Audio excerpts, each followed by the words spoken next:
Hello, I'm Waqar Rizvi, and this is Scope. A senior UK officer has raised the alarm, essentially, about how even 13-year-olds are being attracted towards more right-wing extremist ideologies, obviously through the internet and other such medium as well, where, of course, we know a lot of teenagers use that sort of thing, entering into chat rooms, etc., and being attracted by certain groups and being lured in. Now, it's not obviously just limited to the UK. We know that right-wing ideologies are spreading around the world, and this is becoming increasingly a threat that governments worldwide are also recognizing ever so slowly. Australia as well now is recognizing that, with its domestic intelligence agency revealing that far-right terrorism and far-right extremists are increasingly occupying its caseload. Upwards of now 40%, I believe, is the estimate there in that country. At this point in time, however, Australia is just unique within the countries, such as itself, the private eye countries, that have all named right-wing groups as terrorist organizations as well, those who are, of course, violent organizations. Australia has yet to do that with any of its groups. You will remember that Brenton Tarrant, the Christchurch terrorist, is an Australian, and so you would think that the Australians should be dealing with this in a much tougher, more assertive fashion, which they may very well do going forward as well. Let's discuss all of that a bit further. We're now joined by Dr. Binna Kandola, who is senior partner at Kandola. He's joining us from Oxford today. Joining us from Melbourne is Dr. Greg Barton, who is a professor of global Islamic politics at Deakin University. And joining us from Sydney is Dr. Patrick Walsh, who is an associate professor in intelligence and security studies at Charles Sturt University. Patrick, Greg, and Binna, thank you to all three of you for your time today. Patrick, let me start with you. Australia has not yet prescribed any right-wing group as a terrorist organization. Now, obviously, that can't be forced on, but you would think that at this point in time where you're accepting that you have a much bigger caseload because of far-right extremists, that should happen now? Yeah, well, thanks for having me, Waqar. Look, that's a bit of a debate that's going on in the federal parliament of Australia. Obviously, the opposition leaders of a recent parliamentary joint intelligence committee raised that question, saying why aren't any groups being prescribed as we would with radical Islamic groups? So it's a good question. I think the problem is there are certainly groups within Australia that might be getting close to that threshold, but it's a long drawn-out process to put people, or groups that are groups of people onto that list. In terms of the legislation. And I think while we don't want to have one of these groups commit some massive acts of violence to say, okay, they should be on the list, it seems, from what ASIO is saying, and I'm only looking outside in, that there are some worrying groups, obviously, that they're looking at very closely, but none of those groups have yet met that threshold where they're actually committing, conspiracy to commit acts of violence, or actually committing acts of violence which would naturally prescribe them to be on that list of terrorist organisations. But yeah. I think it will come. It's a question of how some of these groups evolve and where's that threshold that ASIO thinks they should advise the government they should be on the list. Binna, what are your, from your vantage point about right-wing extremism, right? A 13-year-old child, right, being attracted towards this sort of ideology. I mean, there was talk on the part of the senior UK officer saying that, children, these sorts of children are attracted to and fascinated even by violent acts. Now, all of that, we can possibly blame media on, et cetera, but nevertheless, that sort of luring in, that sort of brainwashing almost, if I may use that term online, that's quite dangerous, isn't it? Clearly it will be dangerous. The reasons why this happens, there could be a number of reasons why it happens actually, but if the online type of attraction is that there's easy explanations that are being provided for individuals about the state that they find themselves in. So we find increases in prejudice at times of economic hardship. And if a child feels that their family is suffering or they're suffering, and they want to find a reason for it, then scapegoating occurs.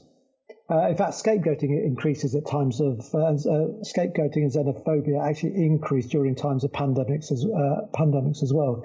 But we like to blame another group for the perceived disadvantages that we have, and that then leads to an increase of prejudice and violence towards that other group. Greg, so that's really the core of this issue, right? Where it seems that as we're talking globally about, racism ever since, that movement that's begun in the United States, more recently especially, of course, do you think that it's also coming to light that the root of far-right extremism is then, of course, prejudice, bias, and otherizing immigrants, Muslims, and any other minorities? Yeah, it's interesting, Waqar. The head of ASIO, our domestic intelligence agency, Mike Burgess, said in an address, an annual report back in February, that the number of counter-terrorism cases had doubled over the previous year, I think particularly since the Christchurch attack, and now where far-right groups used to comprise about 10% of the caseload is now about 40%. But in the address, Mike Burgess, director of ASIO, said that intolerance, hatred of minority groups, prejudice, this was part and parcel of the right-wing extremism problem. So yes, that sort of very senior official is making that connection. The flip side, of course, is that people of all ages, but particularly young people, are drawn to people who promise them friendship and treat them as brothers or sisters, part of their family, part of their gang, part of their tribe. Same dynamic with other kinds of terrorism we've seen with Al-Qaeda and Islamic State movement.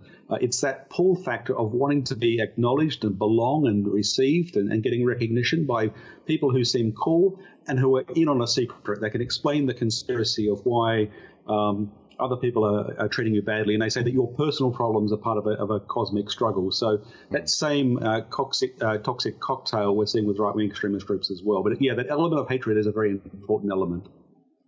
All right, so where do the solutions lie, right? Now, I know we can't get into very, very specifics, but just in broader themes, right? If the root cause is intolerance, prejudice, bias, that seems, it's not an easy fix, but it seems like the fix is fairly obvious, right? Where you need to then tackle that racism. You need to tackle those ideologies of otherizing, minorities, immigrants, etc. Is it as simple as that?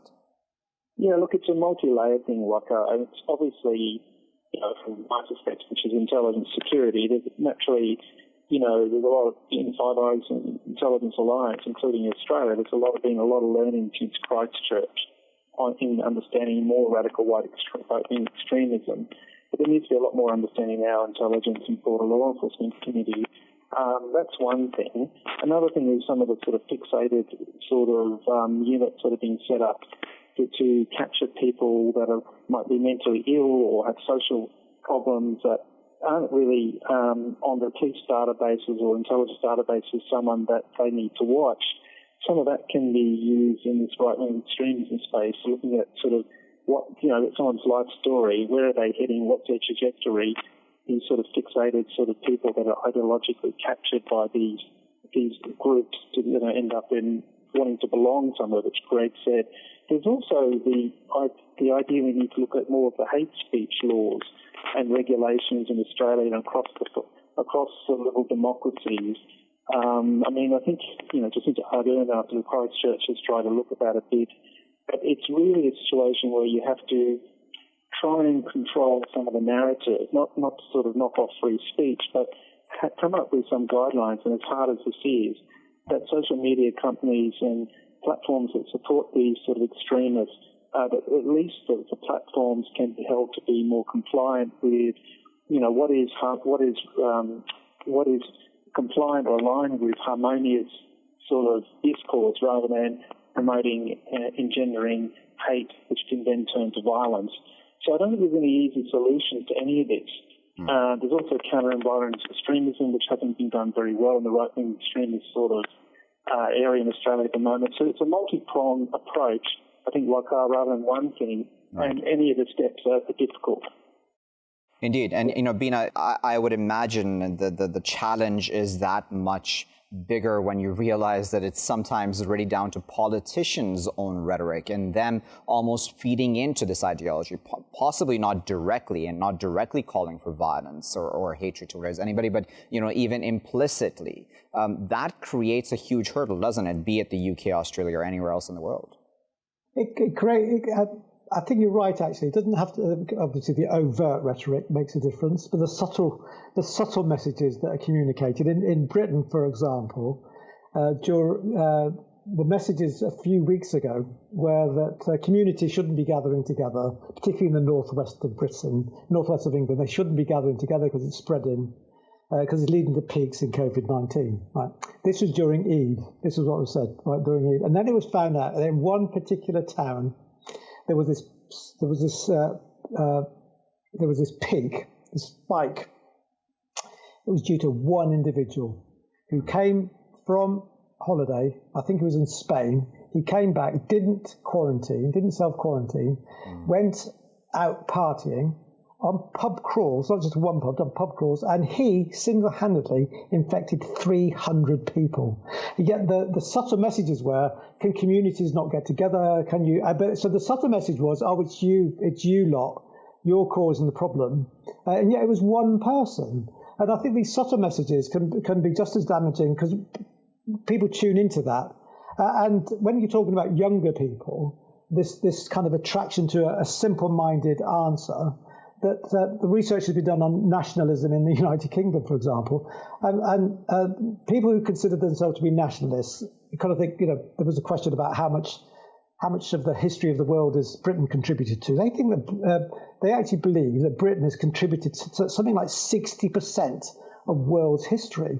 Now, this is the lack of knowledge about other countries, and they have histories of their own. So there's a whole combination of factors, but your messaging is totally, the point about messaging is absolutely spot on. Yeah. And, Greg, ever since 9/11, of course, right, the Muslim community has borne the brunt of a lot of prejudicial rhetoric from many, many politicians and other such public figures as well. And obviously, there has been an understanding, I believe now, at least in many, many quarters, that was all wrong, that the way that we went about trying to deal with even that form of extremism was possibly incorrect in that very heavy-handed view where there wasn't an understanding, or it wasn't dealt with properly, seemingly, right? Because we're still, all these years later, quote unquote, still very much in the midst of this war on terror, and we've had ISIS just recently, et cetera, the list is quite long. Do you think in some ways, Greg, that it's important to have learned the lessons from the mistakes that were made during the war on terror, so those mistakes aren't repeated again when dealing with the far-right extremists? I think that's unquestionably true, Waqar. And we're slow to learn lessons. I mean, it's not the whole topic, I realise, but current negotiations with the Taliban in Afghanistan suggest lessons haven't been learnt there. The war on terror rhetoric, of course, was just mistaken. It doesn't make any sense to declare war on terror. Frankly, even war on drugs. These are the things you can't win. So you set yourself up to fail, but you also set yourself to use military means and power. And that has been terribly counterproductive. The last 20 years have seen a burgeoning of Al-Qaeda, then Islamic State, spin-offs. If anything, the war on terror and militarization just made it worse. Now, the far right is different, but I think a lesson we should learn is not to lightly demonize large groups of people. The far right's a slippery beast because it reaches out and connects with things like QAnon and other conspiracy theories. Yeah. And I've heard senior police in Australia say, well, people are crazy to believe these things. We may think that, but we need to be careful about how we talk about people who are being drawn in at the edges, lest we actually push them in. And then they feel that they've got to go to these groups because the outside world is hostile. Indeed. And, Pat, I wonder within the intelligence groups and, security agencies, how important it is to try to figure out, the psychological aspect of all this, right? Because there's always talk, and I know you've heard this argument many times, Patrick, where a lot of Muslims feel that there's double standard about mental health when we're talking about, for example, a white perpetrator of an extremist act versus one who is brown or Muslim or somebody who's from another minority. But putting that aside for a moment, even if we just do look at mental health of any extremist, I mean, that should be under question, certainly. There should be proper evaluations done before just going gung-ho ahead with possibly violent defense. Yeah, absolutely. Look, I think the problem is at the moment we don't really understand right-wing extremism in Australia very well. I'm talking about in the intelligence community and the broader, federal government level. There's a growing level of sophistication and understanding. But in Australia, we've always had right-wing extremist groups, but they've largely been fairly innocuous. But now we're getting some more groups that are more worrying. But they're very splintered still. They're not like Al-Qaeda or Islamic State that you think, okay, that's a bit more monolithic, I can understand that a bit more.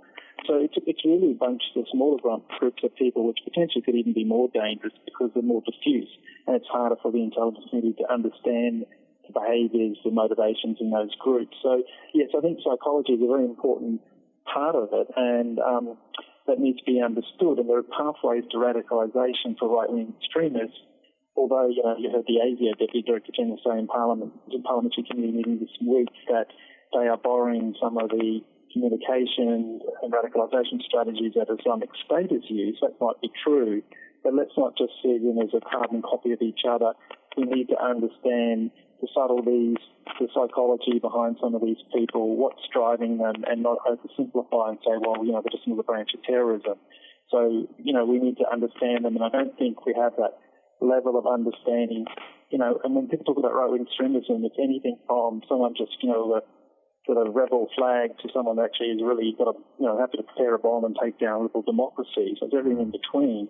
And I think we still don't have that subtlety of understanding of who's who in the zoo, like using Australian vernacular, and what's motivating them. So we're not at that level of sophistication yet. That's my view anyway. Binna, I'll give you the final word. Let the three of you go. On this issue of the psychology of any perpetrator, right, of any form of terrorism, that's extremely important to delve into, isn't it? Be it an adult or somebody who's younger or significantly older. I mean, that has been missing, right, for a lot of these cases in the past? There's a lot of literature on it as well. So it has been missing, and there's no reason why it should have been missing, because people have written about the kind of the psychology of this in the past. With younger people, of course, they are at school, and there's a role for education here. I actually met some teenagers a couple of years ago, actually, and I was actually shocked by some of the things they were talking about. I mean, intelligent young people talking about when people, they're talking about Hitler. They said people always talk about the bad things that Hitler did. They never talk about the good things that he did. So there was this. They saw Hitler as a praiseworthy individual, somebody that they could learn from, and they were resistant to any attitudes or arguments against that. And so with young people, schools have an opportunity, and there are ways of teaching this, and of teaching children to be more open-minded, to be more empathetic. And we know that too, and yet we choose not to teach history in that way, for example, which enables people then to respond to current events in ways which are more open-minded than just looking for a simple answer. Indeed. Well, we'll leave it there at that. Sincerely appreciate all three of our guests for this wonderful conversation. We hope that this has shed more light for our viewers as well on the challenges going forward about how to deal with far-right extremism as well. As I put to our guests, Binna, Greg, and Patrick as well, we should have learned the lessons from the war on terror and the many, many mistakes made during that, right? Where it was just the otherization of the Muslim community globally, just, event after event, perpetration of a crime after another, labeled terrorism immediately, no talk about the mental health of the perpetrator. I mean, at some level, I would imagine it can be argued that anyone who goes out and wants to kill on a mass scale a number of innocent people probably does have something mentally wrong with them. So why wasn't that delved into? Why wasn't that understood further and properly spoken about in media and by politicians as well? Root causes, all of the above. Again, there's no justification ever for violence against innocents, but nevertheless, it's important to understand that, because on the side of the far right, we've seen in many times where there's been talk about the mental health of a white perpetrator of such very crimes, of such very terrorist acts. Why does that not standard exist for everybody across the board, as it should, to be able to deal with then all sorts of such violence, to make the world safer for all of us from all forms of such extremism? I'll be back with my next segment after this break.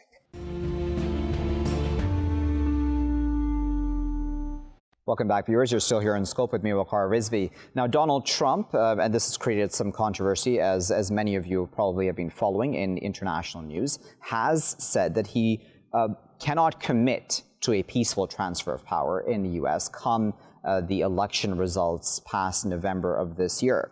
Now, of course, I want to approach this very sensitively, because it's not like it's just Donald Trump who has shed some shadow on what the elections results this year may be. We've had Hillary Clinton not too long ago telling Joe Biden not to concede too quickly, to stay in it till the very end, to fight the system, quote unquote, and the results as they may come out. Donald Trump has spoken about then taking the fight to the Supreme Court if there's need be at that moment in time. So are we in for a fight after the November elections? And then what does that do for the United States? Because in the past, we've always had presidential candidates, whoever, be it an incumbent or somebody else, who has lost, has conceded. That's just a precedent, and that's probably the normal way of doing things. But we know we're not necessarily in completely normal times at this point with the pandemic. And, we can probably list a whole bunch of other things as well that are creating extra pressures on the White House as well as any incoming U.S. president at the end of this year. Let's discuss all of that a bit further. We're now joined by Jeffrey Marty, who is a political commentator, campaign strategist, and attorney. He's joining us this morning from Trinity in Florida.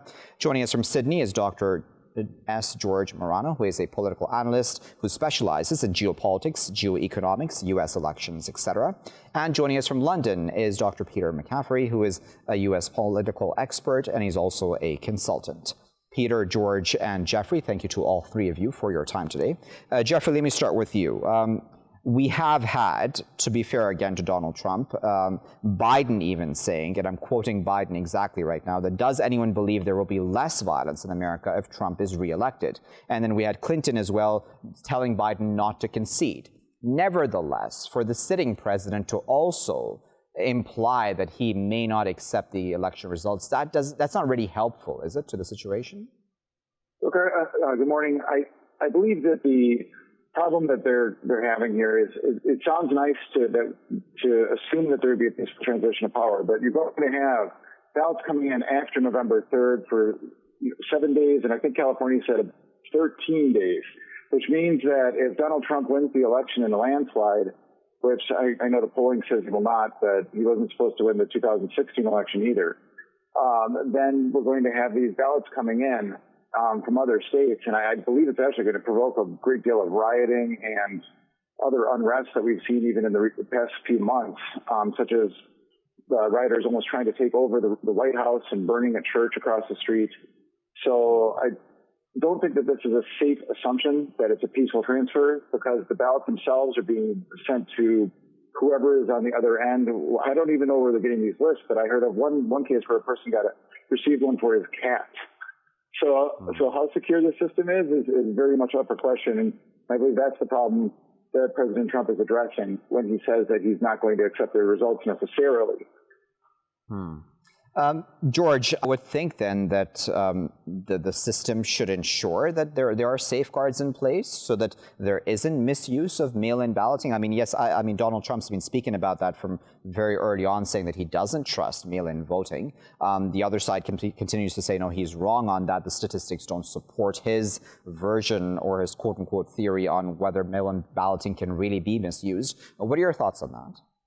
Look, the question you really need to ask with absentee voting is that the UPS, the Postal Service, is like any other human-run organisation in that it makes mistakes. So when what the Republicans will probably look to do is look at the discrepancies around issues of absentee voting going missing. Fox News has already stated that there's an investigation going on in Wisconsin with regards to some mail that had been found in a ditch somewhere, and that parts of those parcels of mail had absentee votes. So, look, there is legitimate concerns from the Republican Party, but we just have to really wait and see whether they're just coincidences or whether they're deliberate acts. Peter, what are your thoughts on that? Because again, I would think that it's the job of the president, as well as, another presidential candidate, not to, create even more division in the country, right? I mean, because at the end of the day, whoever wins, be it the incumbent or Biden, they need to work to unite the country. So if we're already talking about dividing the country and not accepting the results, that just doesn't bode well, does it? President Trump is the great divider, as we know. And at face value, it's quite alarming when you have the President of the United States sowing seeds of mistrust in his own democratic process. But I think we need to remember, Waqar, that we've been here before. He said in 2016 he may not necessarily accept the outcome of the election. And I think from President Trump's perspective, the worst thing you can be is a loser. So what he's doing here, he's preparing the ground to say, well, actually, the election was rigged. It was stolen. I think he's mobilizing his base to be poll watchers. He's got a massive team of lawyers, as of course has Joe Biden, and they're going to be monitoring the electoral process in terms of before the election and during the count itself. And as the first speaker said, there will be uncertainty come election day because of more than 1/3 of the votes will be cast by post through the postal system. So he'll be looking to exploit the uncertainty there because Republicans vote in person first. Democrats tend to rely on the postal ballot. So it's likely that Donald Trump will be ahead in the early count, and he'll want to exploit that situation. So it's a very difficult situation to be in. And let's remember, this time around, we have 15 potential swing states, whereas 20 years ago, there was only something like half a dozen. So potentially, there's a lot of complexity and volatility within this play. And before I go to Jeffrey, I want to stick with you, Peter, and just very quickly tell us, what are your thoughts on Biden and Clinton's statements, right? Because those don't seem to be very helpful either, do they? Remember, under federal law, there's a strict election timetable. So, for example, on December the 8th, 5 weeks after the vote, there's what they call the safe harbor deadline, which is the final resolution of electoral election disputes, which happened in the year 2000, you recall, Waqar, when the Supreme Court intervened and essentially Al Gore conceded the election to George W. Bush. And I think Hillary Clinton is basically saying to Joe Biden, this is going to be a long process. Don't throw it away, exhaust all inquiries and stick with it for the duration, because that's what Donald Trump will be doing. Jeffrey, what are your thoughts, right? Because, I mean, I'm not, biased either way, Republican or Democrat here, but I wonder, this is not good for the country overall, right? Where if we're talking about the Supreme Court already getting involved, and we're not even on election day yet, you know what I mean? We're not even talking about results, hard results. We don't have those hard numbers in our hands right now. If we're already just presuming that this will be a Supreme Court fight, that doesn't bode well for Americans, for unity, all of the above? Well, I think that unity would be very difficult to come by if we were to have an election where millions of mail-in ballots were flowing in after the election, where when we vote in person in the United States, you have poll watchers and you have monitors and you have other people ensuring the integrity of the election at the polling places. And these mail-in ballots, which I think a misapprehension that people have is that there's some way of securing who is voting.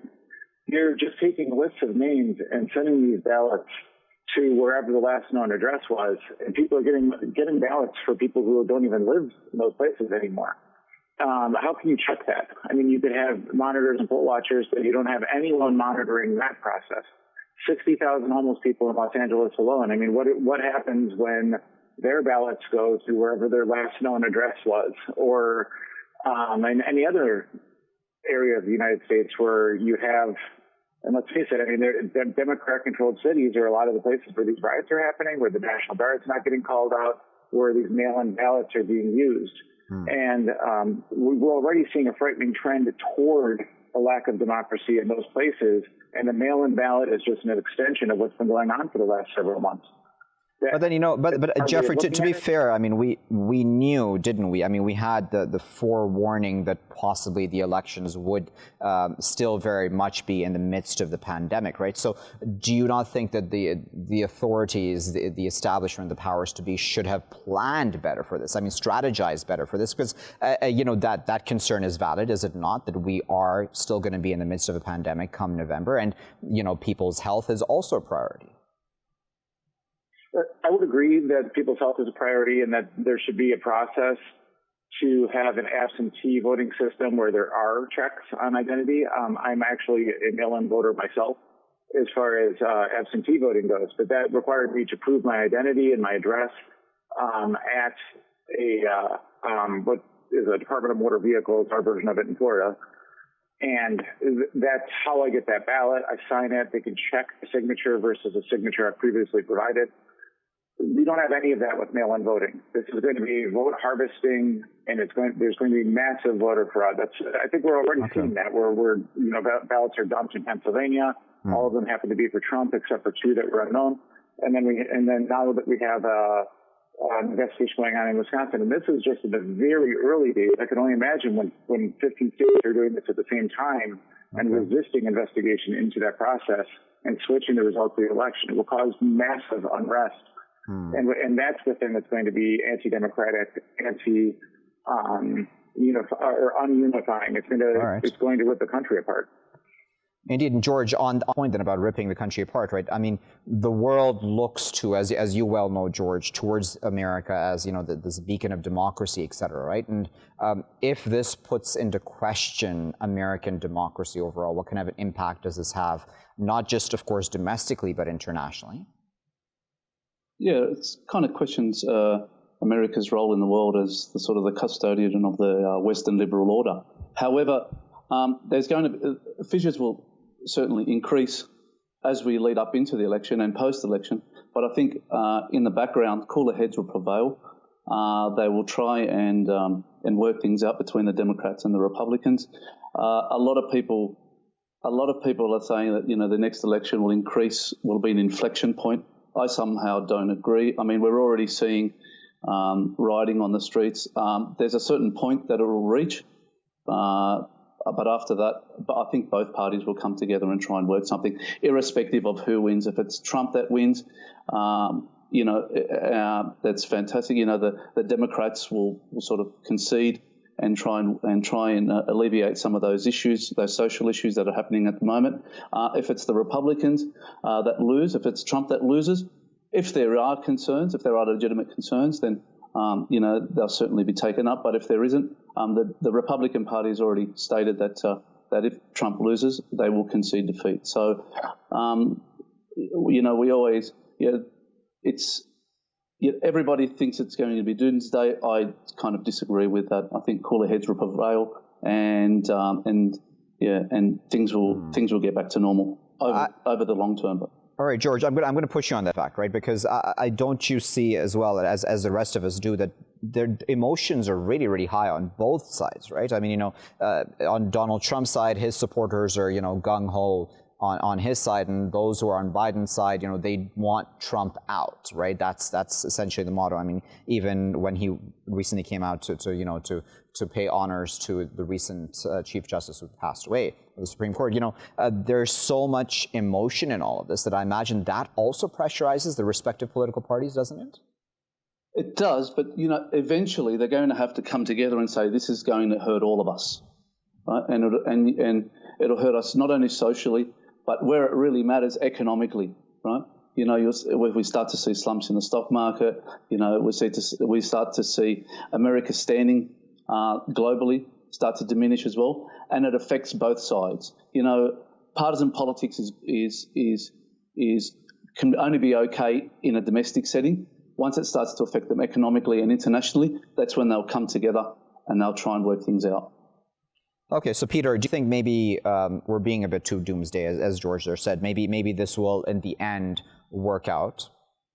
Well, in one sense, yes. I think we need to remember that the Federal Election Commissioner and the Director of the FBI have both declared in recent days that there's no verifiable evidence for the conspiracy theory that there is widespread fraud in terms of mail-in ballots. Yes, there are discrepancies which have been highlighted in Pennsylvania recently. That's certainly the case. I think the concern one has is that polarization in the United States is greater today than it's ever been. And what the democratic process relies on, I think, is people acting in good faith, like Al Gore acted in good faith in 2000 when he put country before party and conceded the election to George W. Bush.